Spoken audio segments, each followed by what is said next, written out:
Aujourd'hui, vous allez apprendre l'histoire du christianisme d'une manière que vous n'avez peut-être jamais vue.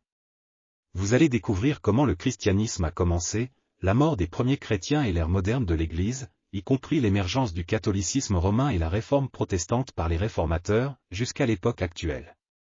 Je suis sûr qu'à la fin de cette vidéo, vous serez éclairé par les Écritures et par l'histoire de l'Église.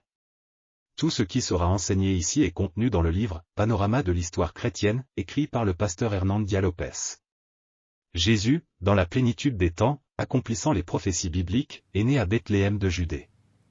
Le Verbe éternel s'est fait chair et a habité parmi les hommes. Il a vécu parmi nous, plein de grâce et de vérité. Il a revêtu une peau humaine, a chaussé les sandales de l'humilité, a marché sur notre sol, a mangé notre pain, a bu notre eau, a ressenti notre douleur, a pleuré nos larmes, a porté sur son corps les péchés du monde et a ressuscité en gloire pour notre justification. Jésus a grandi comme le fils d'un charpentier. À l'âge de 30 ans, il a commencé son ministère, ayant été baptisé dans le Jourdain par Jean-Baptiste, s'identifiant ainsi avec les pécheurs qu'il était venu sauver. Là, dans le Jourdain, tandis que Jésus priait, les cieux se sont ouverts et le Père a parlé, « Celui-ci est mon Fils bien-aimé en qui j'ai mis toute mon affection. » À ce moment même, le Saint-Esprit est descendu sur lui sous forme de colombe, l'investissant de pouvoir pour commencer son ministère. Du Jourdain, Jésus a été conduit au désert par le Saint-Esprit où il a jeûné pendant 40 jours et 40 nuits, temps pendant lequel il a été tenté par le diable. Par 3 fois, le diable a tenté de faire chuter Jésus, mais le Fils l'a vaincu dans le désert en utilisant toujours l'épée de l'Esprit, la parole de Dieu. Du désert, Jésus, rempli du Saint-Esprit, est retourné en Galilée. Arrivé à Nazareth, où il avait passé la majeure partie de sa vie terrestre, il est entré dans la synagogue, a pris le rouleau du livre d'Isaïe et a lu, « L'Esprit du Seigneur est sur moi, parce qu'il m'a oint pour prêcher, pour guérir et pour libérer. » Jésus a appelé des hommes qu'il a nommés apôtres, consacrant la majeure partie de son temps à les former et à les discipliner. Jésus parcourait toute la région, faisant le bien et libérant tous ceux qui étaient opprimés par le diable. Il guérissait les malades, nourrissait les affamés, redonnait la vue aux aveugles, faisait marcher les paralysés, rendait l'audition aux sourds, purifiait les lépreux, libérait les possédés et ressuscitait les morts. Il était la révélation suprême de Dieu aux hommes, recevant le nom d'Emmanuel, Dieu avec nous. Il est Dieu manifesté en chair. Jésus est venu avec une mission définie, mourir pour tous ceux que le Père lui a donnés. Il est né pour mourir, et il est mort pour que nous puissions vivre. L'apôtre Paul a été catégorique en disant qu'il est mort pour nos péchés, selon les Écritures, qu'il a été enseveli et qu'il est ressuscité le 3e jour, selon les Écritures. Sa mort n'a pas été un accident, et sa résurrection n'a pas été une surprise. Le diable a utilisé divers stratagèmes pour l'empêcher d'aller à la croix, mais Jésus y est allé comme un roi marche vers sa couronne. À la croix, Jésus a écrasé la tête du serpent et a triomphé des principautés et des pouvoirs, les exposant à la honte. À la croix, Jésus a accompli l'œuvre de la rédemption. À la croix, il nous a libérés. La mort n'a pas pu le retenir. Le 3e jour, Jésus est ressuscité pour notre justification. Avant de monter au ciel, il a instruit ses disciples de rester à Jérusalem, en attendant la promesse du Père, jusqu'à ce qu'ils soient revêtus de puissance d'en haut. Dans Actes, chapitre 1, verset 8, Jésus parle de la capacité de puissance donnée par le Saint-Esprit et donne également la stratégie d'action à suivre, être ses témoins à Jérusalem, en Judée, en Samarie et jusqu'aux extrémités de la terre. Après la Pentecôte, l'Église a explosé à Jérusalem avec une croissance étonnante. Des multitudes étaient converties et ajoutées à l'Église. La croissance et l'expansion de l'Église de Jérusalem sont enregistrées par Luc jusqu'au chapitre 7 du livre des Actes. Comme l'Église était encore limitée à la Judée, Dieu a envoyé une persécution contre elle, et les croyants ont été dispersés, portant la parole partout où ils allaient. Ainsi, Philippe est arrivé en Samarie, brisant les murs d'hostilité et prêchant l'Évangile avec puissance. Le peuple se réjouissait en entendant et en voyant les choses que Dieu faisait par l'intermédiaire de Philippe. Le diacre prédicateur prêchait et agissait, parlant aux oreilles et aux yeux. Par l'imposition des mains des apôtres Pierre et Jean, les Samaritains ont également reçu le Saint-Esprit.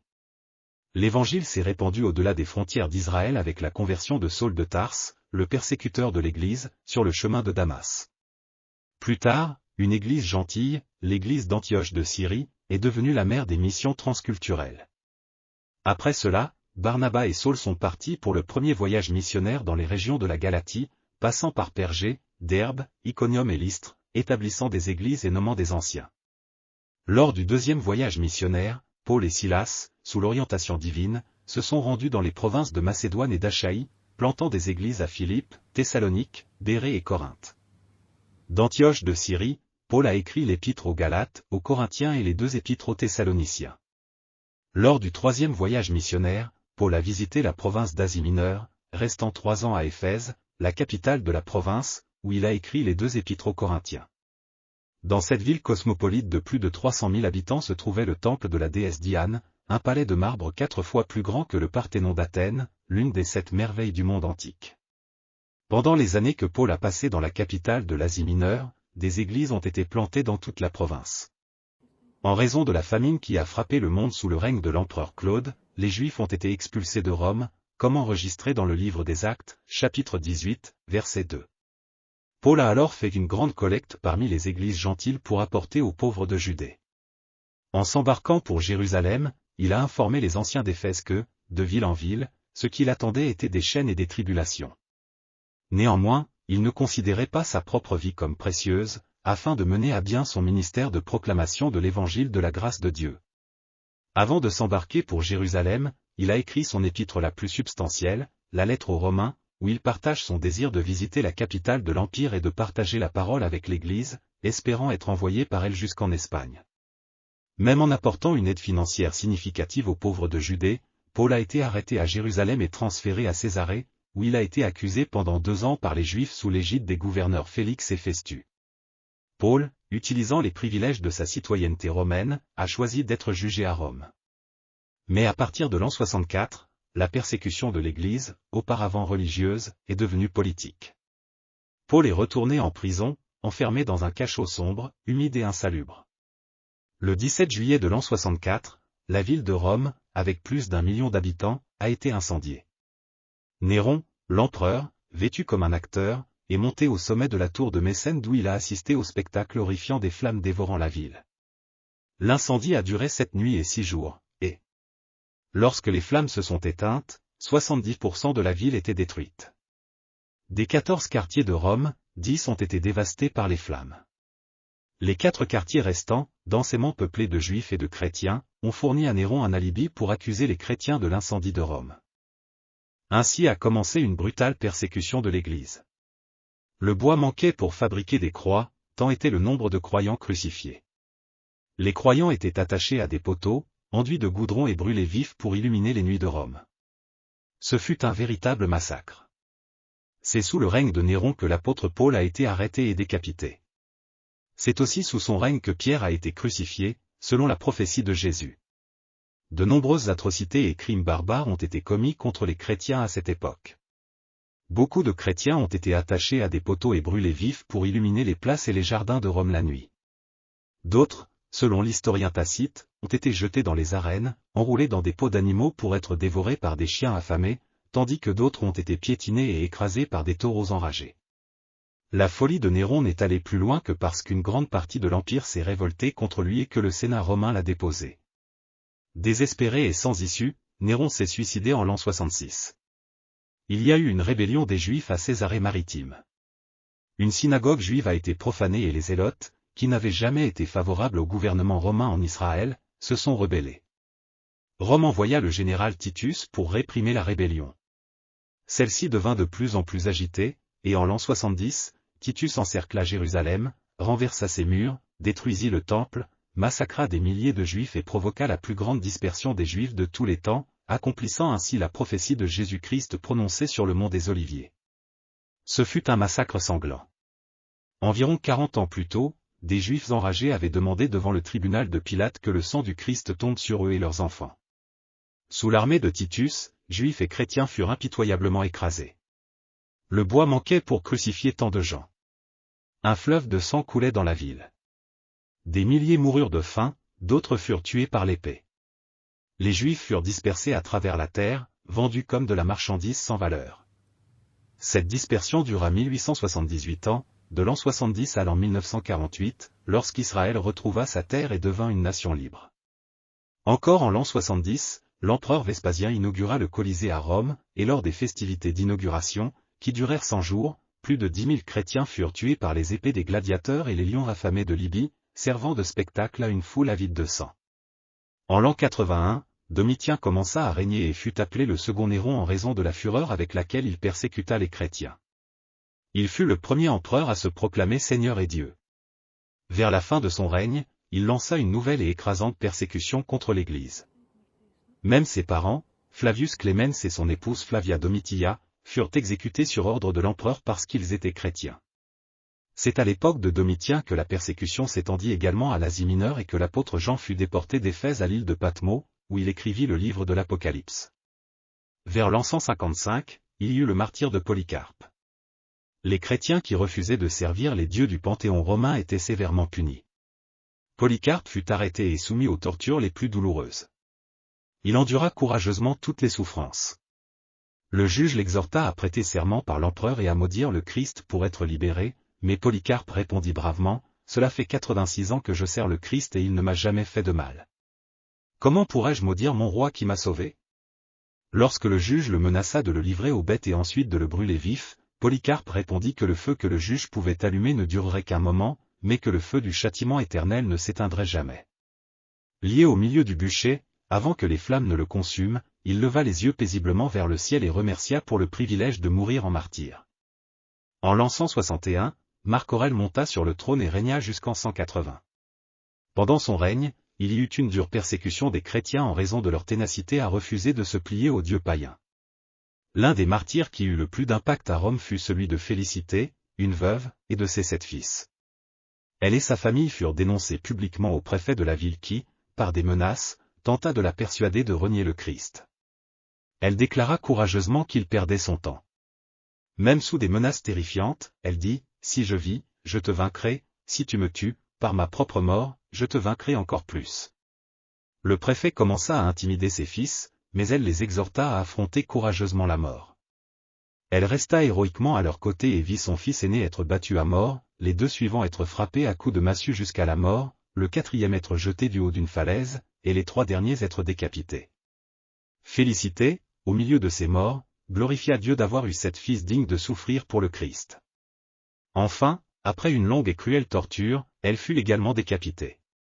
À cette époque, Justine, l'un des plus grands penseurs chrétiens de tous les temps, fut également martyrisé. Des milliers de chrétiens furent emprisonnés, asphyxiés et assassinés avec une cruauté inouïe. L'un des exemples les plus dramatiques fut celui de Blandine. Cette femme frêle montra une force incroyable face à la torture. Sa résistance fut un véritable miracle. Les bourreaux qui la torturaient durent se relayer. Les bêtes sauvages reculèrent en la voyant. Elle fut à nouveau emprisonnée avec le corps mutilé, puis emmenée pour être torturée de diverses manières, fouettée, mordue par des bêtes, et finalement obligée de s'asseoir sur un fer brûlant. Comme elle restait ferme dans sa foi, on l'attacha dans un filet pour qu'un taureau enragé la piétine. De sa bouche sortaient encore des louanges au nom de Jésus. Les autorités ordonnèrent alors qu'elle soit décapitée. À l'aube du IIIe siècle, l'empereur Septime Sévère, pour consolider le pouvoir de Rome, décida de freiner l'avancée du judaïsme et du christianisme, interdisant sous peine de mort toute conversion à ces religions. Tout chrétien refusant de sacrifier aux dieux romains était condamné sans appel. Le décret de l'an 202 marqua le début d'un nouvel épisode dans l'histoire de la persécution. À cette époque, Irénée fut martyrisée, et des milliers de chrétiens scellèrent leur foi de leur propre sang. Perpétue, une jeune femme de bonne condition sociale, allaitant son bébé, endura le martyre avec un courage exceptionnel. Son père tenta de la convaincre d'abandonner le Christ pour sauver sa vie, mais elle refusa catégoriquement. Les gardiens, voyant ses souffrances d'accouchement, se demandèrent comment elle pourrait affronter les bêtes. Elle répondit, « Maintenant, mes souffrances sont les miennes. Quand je devrai affronter les bêtes, Jésus souffrira pour moi, car je souffrirai pour lui. » Après avoir eu la chair déchirée par les cornes d'une vache furieuse, elle déclara, « Ce n'est pas un moment de deuil, mais de gloire. » En l'an 249, Dès monta sur le trône, déterminé à restaurer la gloire de Rome. L'économie de l'Empire était en crise, les traditions étaient en déclin, et le peuple avait abandonné le culte de ses dieux. L'empereur croyait que si tous les sujets de l'Empire revenaient à hâte. Horreur les dieux, ceci favoriserait de nouveau l'Empire. C'était le cœur de la politique de Dès, tout ce qui s'opposait à ce plan impérial était considéré comme une trahison et un manque de patriotisme. Il ne voulait pas de martyrs, mais des patriotes serviles, des apostats. Par décret impérial, tous devaient se prosterner devant les dieux de Rome et encenser l'empereur comme une divinité. Certains chrétiens ont flanché sous la pression, d'autres ont résisté un temps avant de céder également. Beaucoup, cependant, ont enduré les tortures cruelles sans broncher et sont morts en martyrs. À cette époque, la persécution est devenue systématique et universelle. La vague de violence n'a pas été plus dévastatrice parce que le règne de Dèce n'a duré que 3 ans. Cependant, à la fin du IIIe siècle, la plus grande et la plus perverse persécution s'est abattue sur l'Église sous le règne de Dioclétien. En l'an 303, Dioclétien a promulgué un édit ordonnant la destruction de tous les édifices et livres chrétiens. Les chrétiens ont été privés de leur dignité et de leurs droits civils. Il a également ordonné que tous les leaders chrétiens soient emprisonnés. Une fois les leaders emprisonnés, tous les chrétiens devaient, sous peine de mort, sacrifier aux idoles de Rome. Ainsi, en raison de leur foi, les chrétiens ont enduré des tortures et des supplices horribles. Cette brutale et sanglante persécution n'a pris fin qu'avec la promulgation de l'édit de tolérance par Galère le 30 avril de l'an 311. Rapidement, les prisons et les carrières ont été ouvertes, laissant sortir une foule de personnes estropiées, mutilées et tordues, mais exultantes et avec un visage rayonnant de la gloire de Dieu. Ce n'est qu'en l'an 313 que Constantin a proclamé l'édit de Milan, mettant fin à la persécution des chrétiens et leur restituant églises, cimetières et autres biens confisqués. Ainsi a pris fin la période de tyrannie et de brutalité. Cependant, même sous le fouet et l'épée, l'Église a continué de croître. Comme l'a dit Tertullien, le sang des martyrs est la semence de l'Église. La persécution, loin de faire reculer l'Église, l'a rendue plus audacieuse. Loin de la détruire, elle l'a fait se multiplier. Malgré tant de persécutions, l'Église n'a jamais cessé de croître. Plus on tuait de chrétiens, plus ils apparaissaient. Dieu a toujours assuré la croissance de l'Église. À partir de Constantin, l'empereur romain, le christianisme a cessé d'être une religion persécutée pour devenir la religion officielle de l'Empire romain. Les chrétiens, au lieu d'être persécutés, étaient privilégiés. Au lieu d'être dépouillés, ils étaient aidés. La porte d'entrée de l'Église n'était plus la conversion, mais la commodité.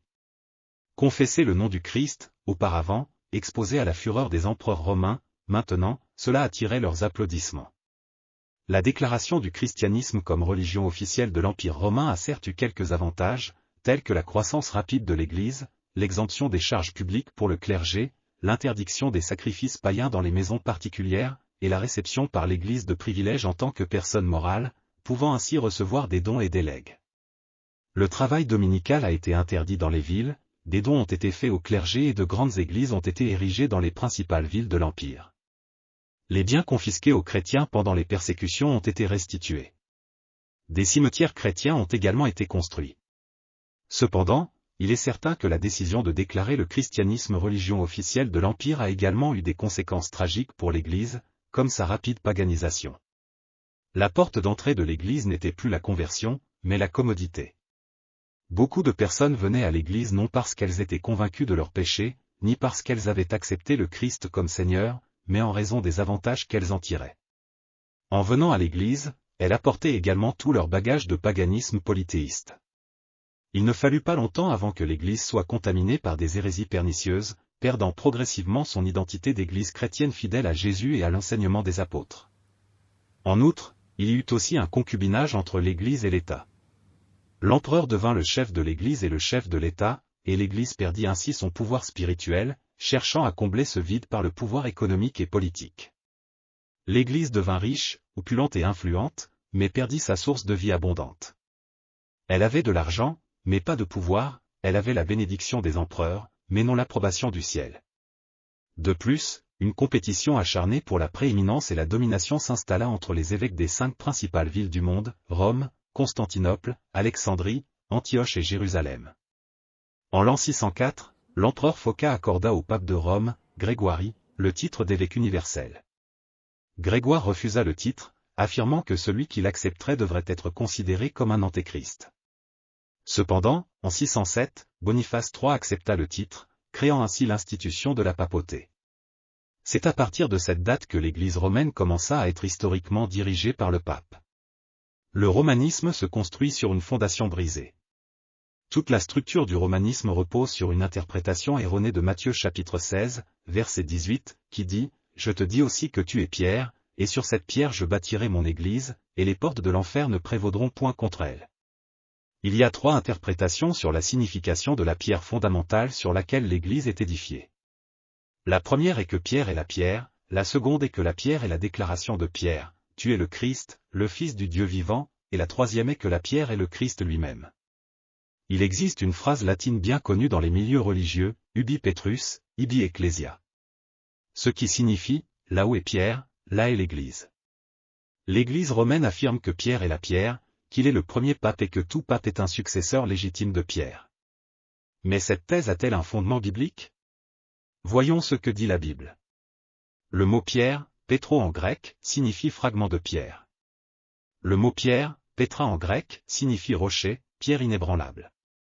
Cette métaphore est utilisée uniquement pour Dieu. Par conséquent, Jésus dit, « Tu es Pierre, un fragment de pierre, mais sur cette roche que je suis, je bâtirai mon Église. » Il est important de noter que Pierre lui-même témoigne que Jésus-Christ est la pierre. L'Église n'est pas édifiée sur Pierre, mais sur Christ. Lorsque Pierre commence son ministère en prêchant à Jérusalem, il déclare que Jésus est la pierre.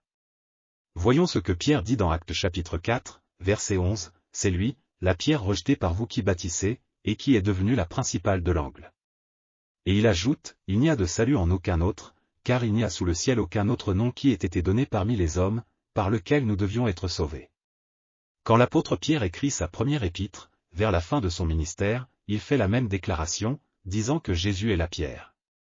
Regardons une Pierre chapitre 2, à partir du verset 4, « Approchez-vous de lui, pierre vivante, rejetée par les hommes, mais choisie et précieuse devant Dieu. Vous-même, comme des pierres vivantes, édifiez-vous pour former une maison spirituelle, un saint sacerdoce, afin d'offrir des sacrifices spirituels, agréables à Dieu par Jésus-Christ. » L'apôtre Paul, inspiré par le Saint-Esprit, dit que personne ne peut poser un autre fondement que celui qui a été posé, à savoir Jésus-Christ. Voyons 1 Corinthiens chapitre 3, verset 11, « Car personne ne peut poser un autre fondement que celui qui a été posé, savoir Jésus-Christ. » Paul affirme également que le Christ est la pierre. Voyons 1 Corinthiens chapitre 10, verset 4, « Et ils ont tous bu le même breuvage spirituel, car ils buvaient à un rocher spirituel qui les suivait. Et ce rocher était le Christ. » Paul a également écrit aux Éphésiens, disant que Jésus-Christ est la pierre angulaire.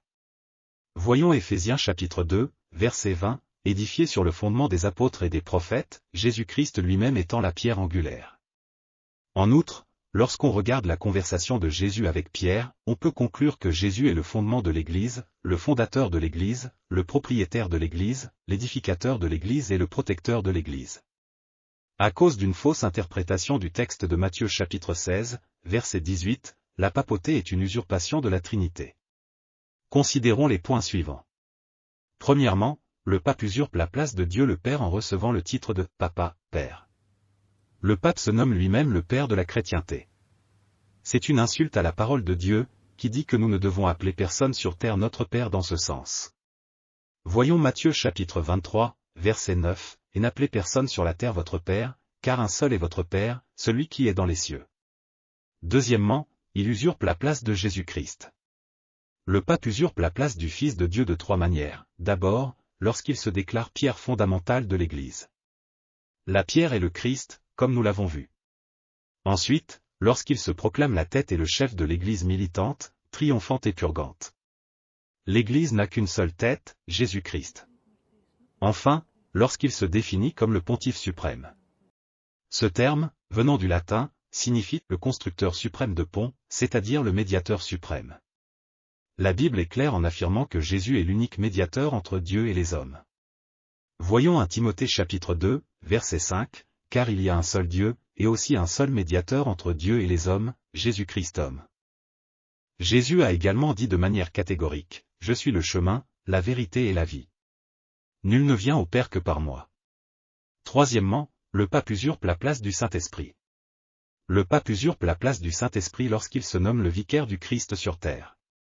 Le mot vicaire signifie substitut. Le substitut de Dieu n'est pas un homme, ni un apôtre, encore moins le pape, mais le Saint-Esprit. Voyons Jean chapitre 14, versets 16 à 17, « Et moi, je prierai le Père, et il vous donnera un autre consolateur, afin qu'il demeure éternellement avec vous, l'Esprit de vérité, que le monde ne peut recevoir, parce qu'il ne le voit point et ne le connaît point, mais vous, vous le connaissez, car il demeure avec vous, et il sera en vous. En plus d'une exégèse vulnérable, le romanisme s'est appuyé sur des documents apocryphes pour consolider la papauté. Le canon énonçait la parité de juridiction entre Alexandrie, Antioche et Rome. Cependant, une traduction latine apparut plus tard avec le titre « Roma semper habui primatum », Rome a toujours eu la primauté. Nicolas Ier renforça la papauté en 853 avec plusieurs documents faux et forgés, cherchant à prouver qu'il s'agissait d'une institution remontant au temps apostolique. Incorporés au droit, ces documents furent utilisés pendant 600 ans comme preuve suprême de la suprématie papale sur l'Église et l'État. Selon ces documents apocryphes, le siège romain est la tête, le cœur, la mer et le sommet de toutes les églises, et n'est soumis à aucun tribunal. Le catholicisme fut élevé à une position de pouvoir mondial avec les dons de terre à l'Église par Charlemagne en l'an 774, donnant naissance à l'État pontifical, une autorité du pape roi qui dura 100 ans. À l'heure de sa mort, Charlemagne se repentit d'avoir donné des territoires au pape. La papauté resta 70 ans à Avignon, en France, avant de retourner au Vatican en 1377, amené par Grégoire XI. Victor Emmanuel II défie les troupes du pape, mettant fin au Saint-Empire romain le 20 septembre 1870. Les papes restèrent confinés au Vatican jusqu'en 1929, lorsque Mussolini et Pie XI légalisèrent l'état religieux du Vatican par le traité de Latran. En plus d'usurper la place de la Trinité, les papes ont souvent lutté avec une main de fer pour persécuter ceux qui professaient une foi authentique dans les Écritures, comme les pharisiens à l'époque de Jésus. En 1208, ils exterminèrent les chrétiens albigeois en France. En Espagne, plus de 300 000 furent martyrisés et plus de 2 millions bannis. Charles Quint, de 1500 à 1550, élimina 50 000 chrétiens allemands sur ordre du pape. À des fins pédagogiques, nous pouvons diviser l'histoire de l'Église en périodes distinctes. La première va du 1er au 5e siècle et peut être classée comme la période patristique ou celle des pères de l'Église. Pendant cette période, des hommes pieux vécurent une vie chrétienne puissante. Parmi eux, nous citons Ignace, Polycarpe, Justine, Origène, Irénée, Clément d'Alexandrie, Tertullien et Augustin. À l'époque des pères de l'Église, nous avons eu l'importante période des grands conciles, principalement engagés dans de grandes batailles christologiques. En 325, le premier concile général de l'Église eut lieu, où Athanase réfuta les idées hérétiques d'Arius, réaffirmant la doctrine incontestable de la divinité de Christ. En 381, au concile de Constantinople, l'Église réaffirma la doctrine de l'humanité parfaite de Christ. Au concile de Chalcédoine en 451, l'Église réaffirma que Jésus-Christ est véritablement Dieu et véritablement homme, selon la divinité consubstantielle avec le Père et selon l'humanité consubstantielle avec nous. Cela confirmait la doctrine de la nature théanthropique, c'est-à-dire la nature divine et humaine de Jésus-Christ. Cependant, en 416, au synode de Carthage, le plus grand représentant de l'Église de cette période, Augustin d'Hippone, renversa l'une des grandes hérésies qui affirmait que le péché d'Adam n'avait contaminé que lui-même et non l'humanité, que les enfants étaient dans le même état qu'Adam avant de pécher et que l'homme avait le pouvoir d'observer la loi par lui-même.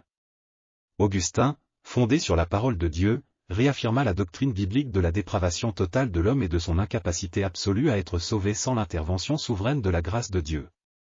Je souligne le fait que la décision d'un concile de l'Église ne résout pas toujours le problème de manière effective et efficace sur le terrain. Au concile de Nicée en 325, Athanase triompha des thèses hérétiques d'Arius, réaffirmant que Jésus-Christ est coégal, coéternel et consubstantiel avec le Père. Mais après cela, l'hérésie arienne ressurgit et se propagea dans l'Église. Même l'empereur Constantin finit par adopter les postulats d'Arius. Une deuxième période dans l'histoire de l'Église va du 5e au 15e siècle, également appelé Moyen Âge ou Âge des Ténèbres. Pendant ce millénaire sombre, la parole de Dieu resta inaccessible au peuple. Ce fut un temps d'ascension et de renforcement de la papauté. Le pape devint souverain en économie, politique et religion. L'Église se corrompit et s'éloigna de la simplicité et de la pureté de l'Évangile. Des hérésies flagrantes furent introduites dans l'Église, telles que la prière pour les morts, le signe de la croix, l'utilisation de bougies, la vénération des anges et des saints décédés, l'utilisation d'images sculptées comme objet de vénération, la messe comme sacrifice inclus de Christ, l'exaltation de Marie comme Mère de Dieu, Immaculée, intercesseuse, médiatrice, corédemptrice, Reine du ciel, l'extrême onction, le purgatoire, l'adoration de la croix, des images et des reliques, l'eau bénite, la canonisation des saints décédés, le célibat, le rosaire, l'Inquisition, la vente d'indulgences, la transsubstantiation, la confession auriculaire, l'adoration de l'hostie, interdiction de la Bible aux laïcs, l'interdiction du calice au peuple lors de la communion, la doctrine des 7 sacrements, et bien d'autres déviations doctrinales. Ce fut sans doute une période d'ignorance spirituelle, d'obscurité dense et de déclin vertigineux, où l'Église fut guidée par des hommes impies et des théologies étrangères aux Écritures. L'état de déchéance et d'apostasie de l'Église exigeait une réforme, ce que Dieu prépara. Souvent, lorsque les hommes pensent que l'Église est en faillite, ruinée, réduite en cendres, le Seigneur regarde du ciel, souffle sur elle un souffle de vie et relève son peuple. Dieu continue toujours de souffler son esprit dans la vallée des ossements desséchés, levant un armée. En vérité, Dieu n'a jamais cessé d'avoir sur terre un reste fidèle, une lampe allumée dans l'histoire pour ceux qui ne se sont jamais prosternés devant Baal. Ainsi, nous commençons à voir la préparation de Dieu pour le plus grand mouvement de l'Esprit au sein de son Église après la Pentecôte, débouchant sur la Réforme. Au début du XVe siècle, un mouvement culturel appelé la Renaissance est apparu dans le nord de l'Italie, qui a permis une émancipation de l'économie, des arts, des sciences, de la politique et de la religion du contrôle de Rome. Le contrôle absolu que l'Église de Rome exerçait s'est affaibli et les hommes ont commencé à se libérer de la tutelle de l'Église de Rome. La Renaissance a également entraîné un retour au classique, et le peuple a commencé à étudier le Nouveau Testament dans le grec original, découvrant les nombreuses distorsions introduites dans le christianisme. Un fait tout aussi important fut l'invention de l'imprimerie par Johannes Gutenberg en 1450, permettant l'impression d'un grand nombre d'exemplaires de la Bible et d'autres œuvres écrites par les réformateurs. 5 domaines fondamentaux touchés par la Renaissance ont ébranlé le pouvoir absolu de l'Église et rompu sa tutelle. Premièrement, l'économie. Jusqu'à la Renaissance, l'Église romaine exerçait un contrôle strict sur l'économie. Sa politique économique encourageait le vœu de pauvreté tandis que ses coffres se remplissaient de richesses.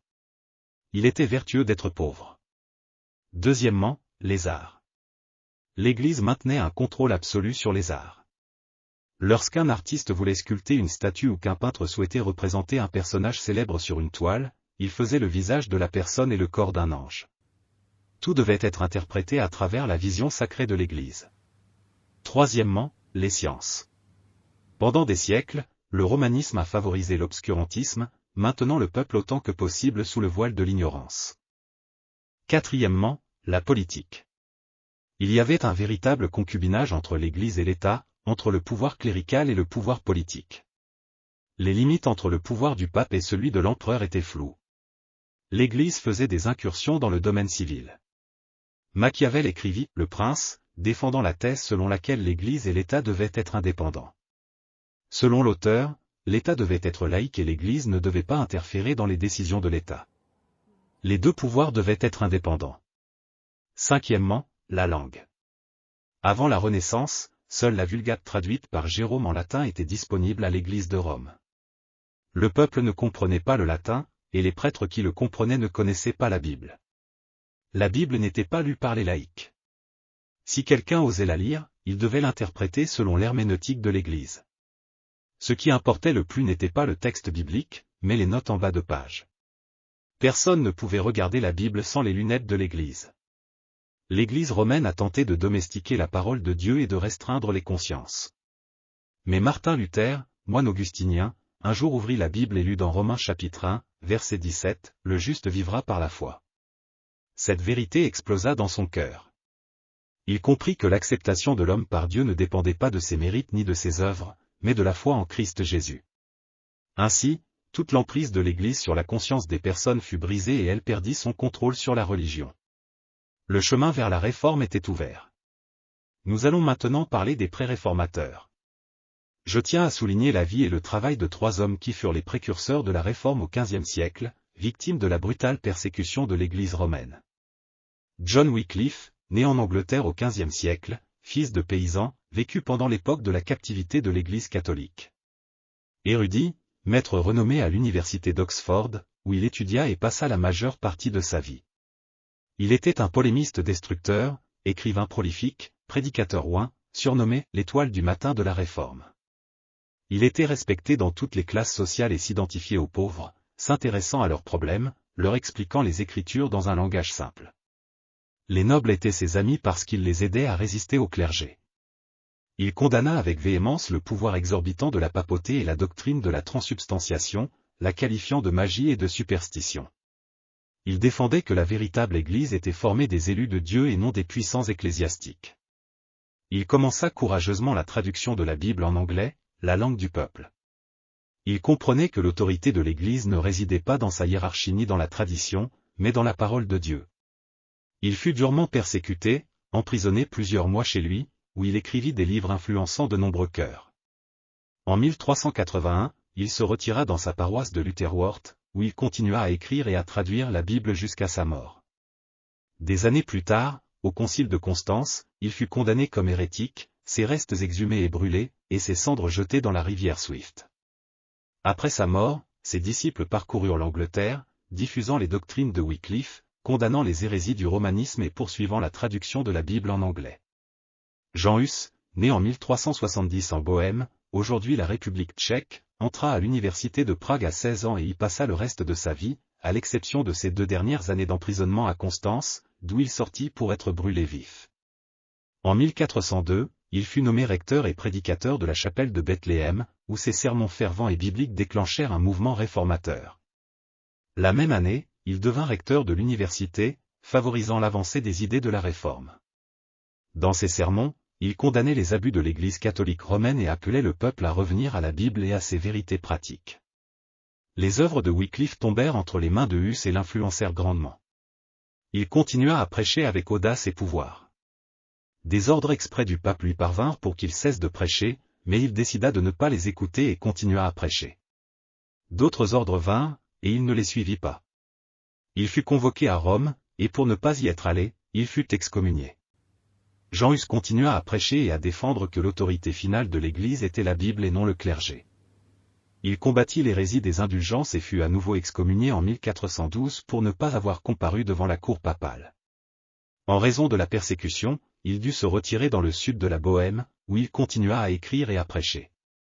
Plus tard, il fut invité à se rendre au concile de Constance pour se défendre. On lui demanda de se rétracter de ses doctrines évangéliques, mais il refusa catégoriquement. Jean Hus fut emprisonné dans la maison de l'évêque puis dans plusieurs couvents.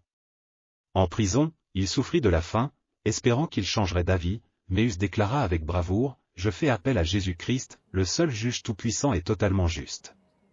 En ses mains je dépose ma cause, car il jugera chacun non pas en fonction de faux témoignages et de conciles erronés, mais en fonction de la vérité et de la justice. » Enfin, le 6 juillet 1415, après avoir enduré de nombreux sarcasmes, ses livres furent brûlés, et il fut conduit au bûcher. Dans les flammes, il mourut en appelant la miséricorde de Dieu pour ses ennemis et en chantant des psaumes. En mourant, il prophétisa, « Aujourd'hui, vous tuez un oie, Hus, mais bientôt Dieu suscitera une aigle, Luther, et vous ne pourrez la tuer. » Après la mort de ce martyr du christianisme, la persécution romaine devint encore plus cruelle, contribuant à la croissance et au renforcement des principes évangéliques parmi le peuple tchèque. 102 ans après sa mort, l'étendard de la Réforme fut porté par Martin Luther. Un autre pré-réformateur était Jérôme Savonarole, dans la Florence italienne du XVe siècle, un prêtre intrépide qui dénonça avec force la torpeur spirituelle de son époque. Le pape tenta de le séduire en lui offrant un poste de cardinal, mais il refusa. Sa prédication, imprégnée de l'esprit, ébranla les fondations de Rome. Les foules se rassemblaient, et sa ville commença à changer ses habitudes à cause de ses sermons fervents. Savonarole fut arrêté, jugé et exécuté par l'Inquisition. Il fut brûlé au bûcher en 1498.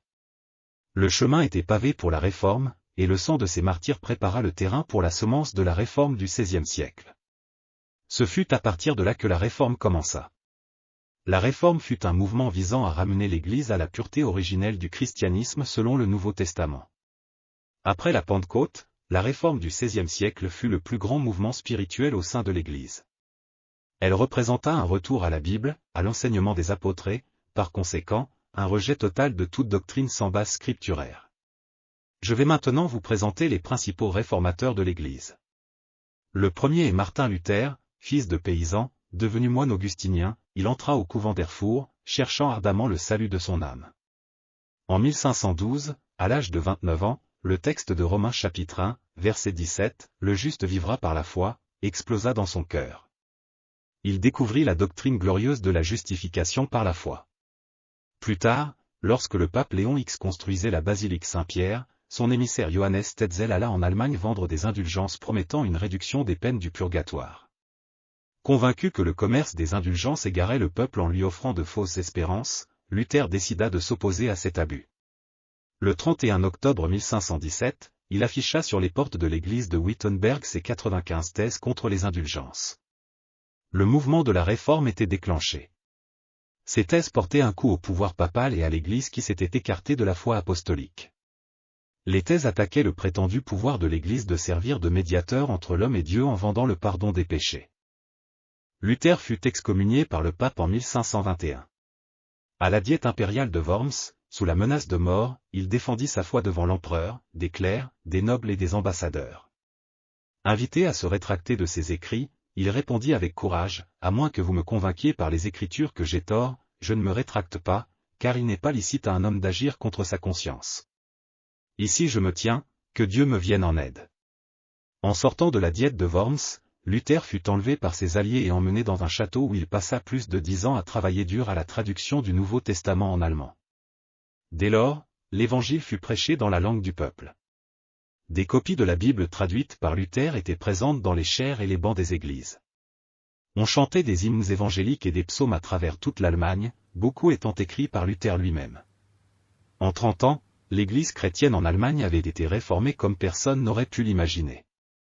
Les écrits abondants de Luther furent largement acceptés, et le mouvement se répandit en Bohême, aujourd'hui République tchèque, en Hongrie, en Pologne, en Angleterre, en Écosse, en France, aux Pays-Bas, en Scandinavie et même en Espagne et en Italie. Ulrich Zwingli, réformateur suisse, mena son travail à Zurich, en Suisse. Ses principales doctrines incluaient le sacerdoce de tous les croyants, la justification par la foi en Christ et non par les œuvres exigées par l'Église, et l'autorité suprême de la Bible au-dessus de l'Église papale. Zwingli combattit aussi avec ténacité le primat du pape, la messe et le célibat du clergé. Jean Calvin, le grand intellectuel de la Réforme et le systématiseur des doctrines réformées, était un Français, fils d'un riche avocat lié au clergé. Calvin reçut une formation humaniste. En 1533, il se déclara protestant et dut fuir Paris en raison de la persécution. Calvin écrivit de nombreuses œuvres, y compris des commentaires sur presque tous les livres de la Bible. À 26 ans, il écrivit l'œuvre majeure de la Réforme, Les institutions de la religion chrétienne, toujours un repère de la théologie réformée dans le monde entier. Cette œuvre célèbre, composée de 4 livres, s'inspire du credo apostolique, je crois en Dieu le Père, je crois en Dieu le Fils, je crois en Dieu le Saint-Esprit, je crois en l'Église. Elle fut adressée au roi de France, François Ier, dans une tentative de défendre les protestants de ce pays, qui furent persécutés, torturés et tués à cause de leur foi en Christ. Invité par Guillaume Farel en 1536, Calvin resta à Genève pour aider à implanter la Réforme. La ville, pas encore prête pour la Réforme, le rejeta et le chassa. Calvin passa 3 ans à Strasbourg comme pasteur d'une église de protestants français. En 1541, il retourna à Genève à la demande des autorités religieuses, car la ville se corrompait rapidement. Calvin réalisa une œuvre extraordinaire de prédication, d'enseignement, de discipline et d'éducation, transformant Genève en une véritable maquette du royaume de Dieu sur terre et en un grand centre missionnaire. En 1557, à la demande de Villegagnon, Calvin envoya 14 missionnaires au Brésil, dont 5 furent tués avec une grande cruauté, devenant les premiers martyrs du protestantisme en terre brésilienne. L'influence de Calvin en tant que théologien et penseur dépassa les frontières de l'Église et se fait encore sentir aujourd'hui. Il influença l'économie avec son humanisme social et l'éducation en créant un système scolaire de premier ordre, culminant avec l'Académie, une institution universitaire qui incluait un cours de théologie. John Knox, le père du presbytérianisme, éduqué à l'université de Glasgow, implanta la réforme en Écosse. Il fut emprisonné par l'armée française et travailla 19 mois comme esclave dans les galères françaises jusqu'à sa libération en échange de prisonniers. Le roi d'Angleterre, Édouard VI, lui offrit le siège épiscopal de Rochester, mais il refusa, préférant être aumônier royal. Avec l'avènement de Marie Tudor, surnommée Marie la Sanglante, sur le trône anglais, Knox s'enfuit en Europe continentale, prêchant aux exilés à Francfort et passant du temps à Genève. En 1559, après la mort de Marie Tudor, Knox retourna en Écosse et travailla sans relâche pour implanter la réforme. En veillée de prière, il clamait, « Ô Dieu, donne-moi l'Écosse pour le Christ, sinon je meurs. » En 1560, le Parlement écossais, guidé par Knox, mit fin à la domination papale sur l'Église, déclarant illégale la messe et abrogeant tous les décrets contre les hérétiques. Dès 1560, l'Église écossaise cessa d'être catholique et devint presbytérienne. J'espère que vous avez appris sur l'histoire du christianisme.